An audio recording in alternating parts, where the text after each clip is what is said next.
আজ থেকে প্রায় ৩৫ বছর আগে লেখা আমার একটা কবিতা আবৃত্তি করে শোনাচ্ছি। কবিতার নাম মাটির খোঁজ মেলে না তবু। আকাশ যদি পাতাল হলো, পাতাল হলো মর্গ, আগুন হাওয়ায় পেতেছি কান, আগুন হলো স্বর্গ। নদীর ক্ষীণ স্রোতটি ধরে এগিয়ে যায় রাত্রি, ভুখা মাটির রোদের হিসাব, সময় এখন যাত্রী। চোখ রেখেছি চোখের তরে, মুখ রেখেছি বক্ষে, মাটির খোঁজ মেলে না তবু আগুন ভরা কক্ষে। এমনি যদি আধার নামে সমগ্র দিগান্তে, দিক হতে দিক দিগান্তরে আকাশ সীমার অন্তে, তবে চেয়ে সমুদ্রে আমিও হব ভ্রান্ত। আকাশ চাবে মাটির হিসাব, মাটিও হবে ক্লান্ত।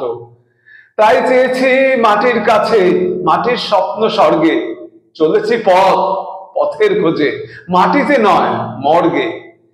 এগিয়ে চলি পথটি ধরে, কানেতে জগঝম্প, মাটির খোঁজ মেলে না তবু, মাটিতে ভূমিকম্প।